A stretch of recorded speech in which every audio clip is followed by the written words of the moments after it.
Current బిల్లులు ఇప్పుడు highest ఉన్నాయి. ఇంకా పెరిగితే జనం తట్టుకోలేరు. ప్రభుత్వం అది ఆలోచించుకోవాలి. ట్రూ అప్ ఛార్జీలు ఓ పక్కన, ఎఫ్పిపిసిఏ ఛార్జీల పేరుతో 23దని 24దని వసూలు చేస్తున్నారు ఓ పక్కన. సరే, గతంలో జగన్ వసూలు చేయలేదంటే జగన్ వసూలు చేయబట్టినే కదా ఓడిపోయింది ఆయన. తెలుగుదేశం టైంలో బాదుడే బాదుడు అని చెప్పి మళ్ళీ ఆయన బాదాడు కాబట్టినే జనం వద్దనుకున్నాం. ఇప్పుడు జగన్ బాదుడే బాదుడు మేము వస్తే కరెంటు తగ్గిస్తామన్నారు, ఛార్జీలు పెంచబోమన్నారు. సరే, మొదటి ఏడాది తప్పదు, అంతకుముందు భారాలు అన్నారు. ఇప్పుడు మళ్ళీ ఎఫ్పిపిసిఏ ఛార్జీలు కంటిన్యూ అవుతున్నాయి. పైగా ట్రూ అప్ ఛార్జీలు అని చెప్పేసి ఏదో 5 ఏళ్లలో ఓ పక్కన వసూలు చేసినవి కాకుండా మళ్ళీ వసూలు చేస్తారు అంటూ 1200 కోట్లు ఎంతో అడిగారు. క్రిందసారి ఏదో 300 కోట్లు 400 కోట్ల భారాలు వేస్తానంటే లేదు అది ప్రభుత్వం భరిస్తుందన్నారు అన్నటువంటి పాయింట్ చెప్పుకొచ్చారు. ఇక్కడ పాయింట్ ఏంటంటే ప్రజలకి నిజాలు తెలియాల్సిన అవసరం ఉంది. అసలు పాయింట్ ఏం జరుగుతుంది?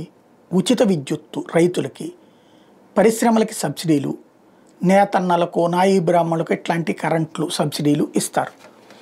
ఈ సబ్సిడీ డబ్బులు ఎవరు భరించాలి? రాష్ట్ర ప్రభుత్వం భరించాలి. వాళ్ళు ఇచ్చుకోవాలి విద్యుత్ సంస్థకి డబ్బులు, అవి ఇవ్వట్లా. దానివల్ల ఏమవుతుంది? అక్కడ ప్రొడక్షన్ కాస్ట్ అంటే దానికి నష్టం వస్తుంది. ఆ డబ్బులు ఎవరు కట్టాలి? వాటిని సంస్థ నష్టాల కింద చూపించి ఆ సంస్థ నష్టాల్ని ప్రజల దగ్గర నుండి వసూలు చేస్తున్నారు. ఈ ఏడాది నష్టం ఎంత వచ్చింది, ఆ ఏడాది నష్టం ఎంత వచ్చిందని చెప్పేసి అది ఇక్కడ ప్రధాన సమస్య అవుతుంది. ప్రభుత్వాలు తమ సబ్సిడీ డబ్బుల్ని ఎలక్ట్రిసిటీ డిపార్ట్మెంట్కి ఇస్తున్నాయా? ఇస్తుంటే అసలు ఈ గొడవ ఎందుకు వస్తాయి? ఎప్పటికప్పుడు ఇచ్చేసేటట్టయితే.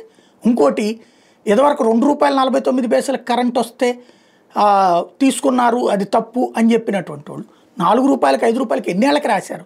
15 ఏళ్ళకి 20 ఏళ్ళకే అగ్రిమెంట్ రాశారు. అంటే అప్పటిదాకా తక్కువ కరెంట్ వస్తున్నా సరే ఎక్కువే డబ్బులు ఇచ్చి తీసుకుంటారు. అలా తీసుకున్న ప్రతిసారి మనకి ఇక్కడ బ్యాండ్ పడతానే ఉంటుంది. అంటే ఇంకో 15-20 ఏళ్ళైనా రేట్లు పెరగడమే తప్పించి తగ్గడం ఉండదు. స్టాగ్నేషన్లో ఉంచగలిగినా బాగానే ఉంటుంది. అంటే తరుగుదల పెరుగుదల లేకుండా అట్లా ఉంచే ఉద్దేశం కూడా కనిపించటం లేదు. ఇప్పటికే పెరిగిన ఛార్జీలతో అల్లాడుతున్నటువంటి జనం గతంలో జగన్ని తిట్టుకున్న వాళ్ళే మళ్ళీ ఇప్పుడు ఈ ప్రభుత్వాన్ని తిట్టుకున్నారు. ఎందుకంటే ఆ తర్వాత ఇంకా పెరిగినాయి కాబట్టి, అవే పెరుగుదల అంటే అంతకంటే ఎక్కువ పెరిగినాయి కాబట్టి ఇంకా పెంచితే తట్టుకోలేరు. అది ఆలోచించుకోవాల్సి ఉంది.